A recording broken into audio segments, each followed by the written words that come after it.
ಬಣ್ಣದ ಜಗತ್ತಿನ ಕಡೆ ತುಂಬಾ ಜನ ತುಂಬಾ ಬೇಗ ಆಕರ್ಷಿತರಾಗ್ತಾರೆ. ಪೂಜಾ ಗಾಂಧಿ ಕೂಡ ಅಷ್ಟೇ. ಚಿಕ್ಕಂದಿನಿಂದಲೇ ನಟಿಯಾಗೋ ಕನಸು ಕಂಡವಳು. ಆರಂಭದಲ್ಲಿ ಸೀರಿಯಲ್ಗಳಲ್ಲಿ ಕಾಣಿಸಿಕೊಂಡ ಹುಡುಗಿ ನಂತರ ಕನ್ನಡ ಚಿತ್ರರಂಗಕ್ಕೆ ಕಾಲಿಟ್ಟಿದ್ದು ಸಂಜನಾ ಗಾಂಧಿಯಾಗೆ.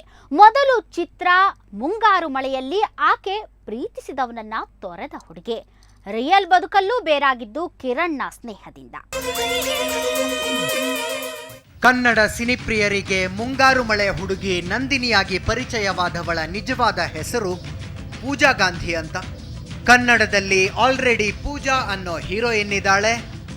ಹಾಗಾಗಿ ಈಕೆಗೆ ಆ ಹೆಸರು ಬೇಡ ಅಂತಂದು ಸಂಜನಾ ಗಾಂಧಿ ಅಂತ ಕರೆದಿದ್ರಂತೆ.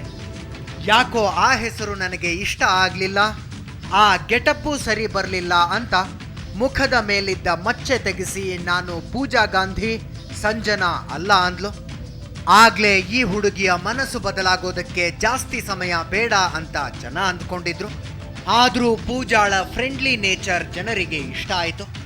ಕನ್ನಡದ ಹುಡುಗಿರೇ ಇಂಗ್ಲಿಷ್ ಬಿಟ್ಟು ಬೇರೆ ಭಾಷೆ ಬರಲ್ಲ ಅನ್ನೋ ಹಾಗೆ ಬಿಹೇವ್ ಮಾಡೋ ಈ ಕಾಲದಲ್ಲಿ ಪಂಜಾಬಿಂದ ಬಂದು ಫುಲ್ ಜೋಶ್ನಲ್ಲಿ ಕನ್ನಡ ಕಲಿತ ಪೂಜಾ ಗಾಂಧಿ ಬಗ್ಗೆ ಸಿನಿಪ್ರಿಯರಿಗೆ ಖುಷಿ ಇದ್ದೇ ಇದೆ. ಮೊದಲನೇ ನಾನು first I am a citizen of this city, ಆಮೇಲೆ ನಾನು actress. So as a citizen ಇದು ನಮ್ಮ ಕರ್ತವ್ಯ.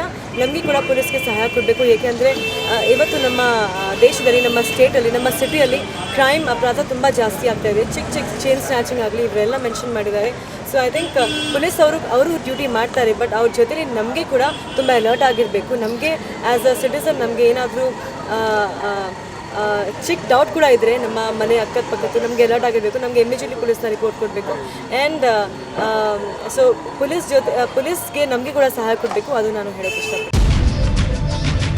ಹೀಗೆ ನಗನಗತ ತಪ್ಪುಗಳನ್ನು ತಿದ್ಕೊಂಡು ಛಲ ಬಿಡದೆ ಇವತ್ತು ಆಲ್ಮೋಸ್ಟ್ ಕನ್ನಡ ಕಲಿತು ತನ್ನ ಮೂವಿಗೆ ತಾನೇ ವಾಯ್ಸ್ ಡಬ್ ಮಾಡೋ ಮಟ್ಟಕ್ಕೆ ಹೋಗಿರೋ ಪೂಜಾ ಬಗ್ಗೆ ಕನ್ನಡಿಗರಿಗಷ್ಟೇ ಅಲ್ಲ, ಒಟ್ಟಾರೆ ಫಿಲಂ ಇಂಡಸ್ಟ್ರಿಯವರಿಗೂ ಪ್ರೀತಿ ಇದೆ. ಈಗ ಈ ಗಲಾಟೆ ಆದ ಮೇಲೂ ಅದು ಕಡಿಮೆ ಆಗಿಲ್ವಂತೆ. ನನಗೆ ಇಂಡಸ್ಟ್ರಿಯಿಂದ ಎಲ್ಲರೂ ಸಪೋರ್ಟ್ ಮಾಡ್ತಾ ಇದ್ದಾರೆ. ರಾಕ್ಲೈನ್ ಸರ್ ಜೊತೆ ಮಾತಾಡಿದೆ, ದೊಡ್ಡನ ಜೊತೆ ಕಿಟ್ಟಿ ಎಲ್ಲರೂ ಮಾತಾಡಿದ್ದಾರೆ. ಆ್ಯಂಡ್ ಡೋಂಟ್ ವರಿ, ನಾವೆಲ್ಲರೂ ನಿಮ್ಮ ಜೊತೆ, ನಮಗೆಲ್ಲ ಗೊತ್ತು ಅವನು ಯಾರು ಹೇಗೆ ಅಂತ. And I am really thankful that I am getting a good support from the media and my industry. ಇವತ್ತು ಪೂಜಾ ಇಡೀ ಇಂಡಸ್ಟ್ರಿಗೆ ಥ್ಯಾಂಕ್ಸ್ ಅಂತಿದ್ದಾಳೆ. ಆವತ್ತು ಈಕೆ ಬರೀ ಮುಂಗಾರು ಮಳೆ ಕೃಷ್ಣಪ್ಪನವರಿಗೆ ಥ್ಯಾಂಕ್ಸ್ ಅಂತಿದ್ಲು. ಅಂದರೆ ಅದು ಪೂಜಾ ಕನ್ನಡ ಫಿಲಂ ಇಂಡಸ್ಟ್ರಿಗೆ ಎಂಟ್ರಿ ಕೊಟ್ಟ ಕಾಲ. ಆಗಲೇ ಇವಳಿಗೆ ಪರಿಚಯವಾದವನು ಕಿರಣ್. ಇವನು ಕೃಷ್ಣಪ್ಪನವರ ಕ್ಲೋಸ್ ರಿಲೇಟಿವ್ ಅನ್ನೋ ಕಾರಣಕ್ಕೆ ಕಿರಣ್ನ ಈಕೆ ಹತ್ರಕ್ಕೆ ಬಿಟ್ಕೊಂಡಿದ್ಲಂತೆ.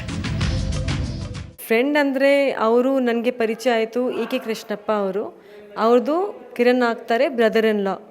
ಹಾಗಾಗಿ ಮುಂಗಾರು ಮಳೆ ಆದಮೇಲೆ ಅವರು ನಮಗೆ ಪರಿಚಯ ಆಯಿತು ಅಂತ, ಒಂದು ಏನೋ ಇನಾಗ್ರೇಷನ್ ಇತ್ತು ಅಂತ ಆವತ್ತಿಂದ ಪರಿಚಯ ಆಯಿತು. ಪರಿಚಯ ಅಂದರೆ ಓಕೆ, ಅವರು ಹೆಂಡತಿ ನಮ್ಮ ಮನೆಗೆ ಬರ್ತಾಯಿದ್ರು ಇದೆಲ್ಲ, ನಾವು ಕೂಡ ಹೊಸ್ತಾ ಇದ್ದೆ ಅಂತ, ಆ ಥರ ಜನರಲ್ ಪರಿಚಯ ಅಂತ ಅಷ್ಟೇ.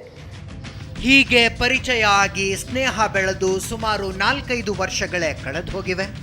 ಮೊನ್ನೆ ತನಕ ಇಬ್ಬರ ನಡುವೆ ವೈಮನಸ್ಸಿರಲಿಲ್ಲ. ಈಗ ಏಕಾಏಕಿ ಕಿರಣ್ ಕೆಟ್ಟದಾಗಿ ಮೆಸೇಜ್ ಮಾಡಿದ್ದಾನೆ. ಅದನ್ನ ತಗೊಂಡು ನನಗೆ ಲೈಫ್ ಥ್ರೆಟ್ ಇದೆ ಅಂತ ಪೊಲೀಸರ ಹತ್ರ ಬಂದ ಪೂಜಾ ಹೇಳೋದು ಆತ ಒಬ್ಬ ಕ್ರ್ಯಾಕ್ ಅಂತ. ಒಂದು ಹುಡುಗಿಗೆ ಈ ಥರದ್ದು ಮೆಸೇಜ್ ಕಳಿಸಿದ್ದಾರೆ ಅಂತ ನಾಚಿಕೆ ಫಸ್ಟ್ ಆಫ್ ಆಲ್ ಬರಬೇಕು ಅವ್ರಿಗೆ. ಆ್ಯಂಡ್ ಅವ್ರ ಮನೇಲಿ ಕೂಡ ಗರ್ಲ್ಸ್ ಇದೆ ಅಲ್ವಾ, ಅವ್ರ ಹೆಂಡತಿ ಇದೆ, ಎಲ್ಲ ಫ್ಯಾಮ್ಲಿ ಇದೆ ಅಲ್ವಾ. ಈ ಥರದ್ದು ಯಾರಾದ್ರೂ ಮೇಲೆ ಈ ಥರ ಚೀಪ್ ಥರ ರಿಯಾಕ್ಟ್ ಮಾಡೋಕ್ಕೆ ಮುಂಚೆ ಅವ್ರಿಗೆ ಫಸ್ಟ್ ಯೋಚನೆ ಮಾಡಬೇಕು. ಓಕೆ, ಇದೆಲ್ಲ ಮಾಡ್ತಾಯಿದ್ರು, ನಾನು ಫಸ್ಟ್ 2 days ಅವಾಯ್ಡ್ ಮಾಡಿದೆ, ಇಗ್ನೋರ್ ಮಾಡಿದೆ ನಾನು. ಓಕೆ ಸರಿ ಆಯಿತು, ಒಂದು ಮೆಂಟಲು ಕೇಸ್ ಇರ್ಬೋದು, ಏನು ಸೈಕಿಕ್ ಥರ ಆಡ್ತಾ ಇದ್ದಾನೆ, ಸೈಕಿಕ್ ಇರ್ಬೋದು ಅಂತ ಬಿಟ್ಬಿಟ್ಟೆ ನಾನು. ಅವನೊಬ್ಬ ಹುಚ್ಚ ಅಂತ ಬಿಟ್ಟುಬಿಟ್ಟೆ ಅಂತ ಇವಳನ್ನೋದಕ್ಕೂ, ಎಸ್ ನನಗೆ ಹುಚ್ಚೆ, ಅದಕ್ಕೆ ನಾನಂಥವಳ ಫ್ರೆಂಡ್ಶಿಪ್ ಮಾಡಿದೆ, ಏನೆಲ್ಲ ಸಹಾಯ ಮಾಡಿದೆ, ಅವಳು ನನ್ನ ಋಣದಲ್ಲಿದ್ದಾಳೆ ಅಂತಾನೆ ಕಿರಣ್. ಅದು ಪೂಜಾಳನ್ನ ಕೆಂಡಾಮಂಡಲ ಆಗಿಸುತ್ತೆ. ಅದು ಪವನ್ ಕುಮಾರ್ ಗಾಂಧಿ ನನ್ನಪ್ಪ ಹೆಸರು. ಸೊ ಆಬ್ವಿಯಸ್ಲಿ ಅವ್ರ ಹೆಸರು ಅಲ್ಲಿ ಈ ಫರ್ಮ್ ಇದೆ ಅಲ್ವಾ. ಅವನು ಕಿರಣ್ ಯಾರು, ನಮಗೆ ಯಾರು, ಅವನು ಯಾರೂ ಇಲ್ಲ ತಾನೇ. ನಾವು ಯಾಕೆ ಬೇರೆಯವ್ರ ಹೆಸರು ಅಲ್ಲಿ ಗಾಡಿ ತೊಗೊಳ್ತೀವಿ, ಇದೆಲ್ಲ ಮಾಡ್ತೀವಿ? ಇಲ್ಲ, ನಮ್ಮದು ಎಲ್ಲ ಇದೆ, ಅದು ನಮ್ಮದು. ಅವನು ಯಾರು ಅಂತ is coming and putting false allegations. Tell him, ask him to show the proof. No what proof he's got. Allegations ಏನಂದರೆ ನನ್ನ ಗಾಡಿಯ ಒಂದು, ನಮ್ಮ ಅಪ್ಪ ಆಫೀಸು PK ಟ್ರಾವೆಲ್ಸ್ ಅಂತ ಬರುತ್ತೆ, ಅವ್ರದ್ದು ಏಜೆನ್ಸಿ ಇರೋದು. ಸರಿ ಕಣಮ್ಮ, PK ಅಂದರೆ ಪವನ್ ಕುಮಾರೇ. ನಾವ್ಯಾರು ಅದನ್ನ ಪೂಜಾ ಕಿರಣ್ ಅಂತ ಹೇಳೋದಿಲ್ಲ.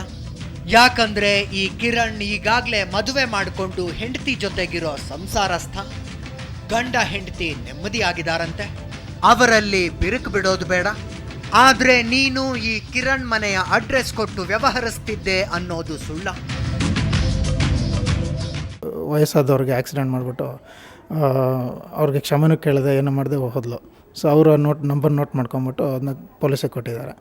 ಸೊ ಇವರು ಸೆಂಟ್ರಲ್ ಟ್ರಾಫಿಕ್ ಅವರು ಅದನ್ನ ಟ್ರೇಸ್ ಮಾಡಿದಾಗ ಅದು ನನ್ನ ಹೆಸರಲ್ಲಿತ್ತು ಕಾರು. ಸೊ ಅಲ್ಲಿಂದ ನಮ್ಮನೆ ಹತ್ರ ಬಂದು ಗಲಾಟೆ ಮಾಡೋಕ್ಕೆ ಸ್ಟಾರ್ಟ್ ಮಾಡಿದ್ರು. ಆಮೇಲೆ ಮತ್ತೆ ಇವಳಿಗೆ ಹೇಳಿದ್ಮೇಲೆ ಇವಳು ಹೋಗ್ಬಿಟ್ಟು ಅಲ್ಲಿ ಸಾರಿ ಕೇಳೋದು. ಅಲ್ಲ, ಈಗ ಸಮಸ್ಯೆ ಏನು ಅಂತಂದರೆ ಅವರು ನಿಮ್ಮ ಕಾರ್ ಏನಕ್ಕೆ ತೊಗೊಂಡೋದ್ರು ಅಂತ. ಅಂದರೆ ಕಾರು ನನ್ನ ಹೆಸರಲ್ಲಿತ್ತು, ಅಂದರೆ ನನಗೆ 5 ವರ್ಷದಿಂದ ಫ್ರೆಂಡು.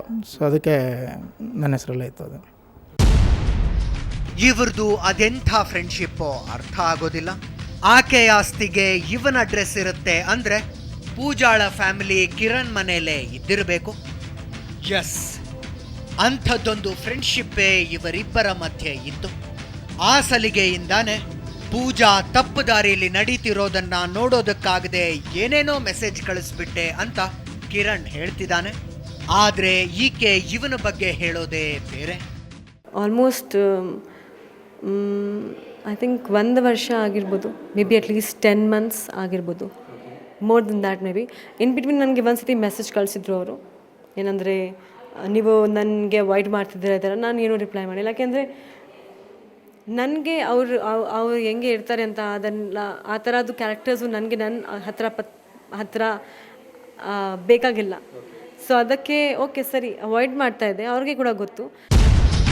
ಪೂಜಾಗೆ ಕಿರಣ್ ಸರಿ ಇಲ್ಲ ಅಂತ ಯಾಕನ್ನಿಸ್ತು? ಈಕೆ ಅವನನ್ನ ಅದ್ಯಾಕೆ ಅವಾಯ್ಡ್ ಮಾಡಿದ್ಲೋ ಗೊತ್ತಿಲ್ಲ. ಆದ್ರೆ ಪೂಜಾ ಈ ಕಿರಣ್ ಜೊತೆ ಕ್ಲೋಸ್ ಆಗಿರೋದನ್ನ ಯಾವಾಗ ಬಿಟ್ಲೋ ಆಗ್ಲೇ ಅವನು ಕಿಕ್ಕೇರಿಸಿಕೊಂಡ ಕೋತಿ ಥರ ಹುಚ್ಚುಚ್ಚಾಗಿ ಆಡೋದಕ್ಕೆ ಶುರು ಮಾಡಿದ್ದ. ಈಕೆಗೆ ನನ್ನ ಅವಾಯ್ಡ್ ಮಾಡಬೇಡ ಅಂತ ಮೆಸೇಜ್ ಹಾಕಿ ಸುಸ್ತಾಗಿ ಕೊನೆಗೆ ಧಮಕಿ ಹಾಕೋದಕ್ಕೆ ಶುರು ಮಾಡ್ದ. ನಂತರ ಪೂಜಾ ಗಾಂಧಿಯ ಕ್ಯಾರೆಕ್ಟರ್ ಬಗ್ಗೆ ಅಂತೂ ನಮ್ಮ ಸ್ಟುಡಿಯೋದಲ್ಲೇ ಕುಂತು ಏನೇನೋ ಮಾತಾಡ್ದ. ಅವಳು ಯಾರ ಜೊತೆ ಸಂಬಂಧ ಇಟ್ಕೊಂಡಿದ್ದಾಳೆ, ಅವಳು ಹೇಗೆ ದುಡ್ಡು ಮಾಡ್ತಾ ಇದ್ದಾಳೆ, ಏನೂ ಇಲ್ಲದೆ ಇವತ್ತು ಬಂದವಳು ಇವತ್ತು ಹೆಂಗೆ 65 ಲಕ್ಷದ ಫ್ಲ್ಯಾಟ್ ತೊಗೊಂಡಿದ್ದಾಳೆ, ಫಿಲ್ಮ್ ಪ್ರೊಡಕ್ಷನ್ ಹೇಗೆ ಮಾಡ್ತಾ ಇದ್ದಾಳೆ, ಉತ್ತರಳ್ಳಿಲಿ 4 ಎಕರೆ ತೊಗೊಳಕ್ಕೆ ಓಡಾಡ್ತಿದ್ದಾಳೆ, ಅದು ಹೆಂಗೆ ಎಲ್ಲಿಂದ ದುಡ್ಡು ಬಂತು ಅದೆಲ್ಲ ಕಂಡುಹಿಡ್ತೀರ. ಇವಾಗ ಪೊಲೀಸ್ ಕಂಪ್ಲೇಂಟ್ ಕೊಟ್ಟಿದ್ದಾಳೆ, ಯಾರ ಥ್ರೂ ಹೋಗಿದ್ದಾಳೆ, ಯಾವ ಮಿನಿಸ್ಟ್ರಿ ಇಟ್ಕೊಂಡು ಎಲ್ಲೇನು ಮಾಡಿದ್ದಾಳೆ ಅದನ್ನೆಲ್ಲ ನಾವು ಹೇಳೋಕ್ಕೂ ಇಷ್ಟಪಡಲ್ಲ. ಇದು ಎಲ್ಲರಿಗೂ ಗೊತ್ತಿರೋ ಸೀಕ್ರೆಟ್ ಅವಳದು. ಸಮಾಜದಲ್ಲಿ ಗೌರವದ ಸ್ಥಾನದಲ್ಲಿರೋ ಒಬ್ಬ ಹುಡುಗಿ ಬಗ್ಗೆ ಹೀಗೆ ಹಿಂದೆ ಮುಂದೆ ನೋಡದೆ ಯಾವುದೇ ಸಾಕ್ಷಿ ಇಲ್ಲದೆ ಆರೋಪ ಮಾಡೋದು ತಪ್ಪು. ಅದಕ್ಕೆ ಈಗ ಪೂಜಾ ಕಂಪ್ಲೇಂಟ್ ಕೊಟ್ಟಿದ್ದಾಳೆ. ಆದ್ರೆ ಕಿರಣ್ನ ಕಂಪ್ಲೇಂಟ್ ಬರೀ ಅವಳೊಬ್ಬಳ ಮೇಲೆ ಅಲ್ಲ, ಅವರ ತಂದೆ ಮೇಲೂ ಇದೆ. ಅವನ್ ಯಾಕೆ ಆ ಪರಿ ಹಠಕ್ಕೆ ಬಿದ್ದು ಆರೋಪ ಮಾಡ್ತಿದ್ದಾನೆ ಅನ್ನೋದನ್ನ ಒಂದು ಸಣ್ಣ ಬ್ರೇಕ್ ನಂತರ ಕಿರಣ್ ಬಾಯಲ್ಲೇ ಕೇಳೋಣ.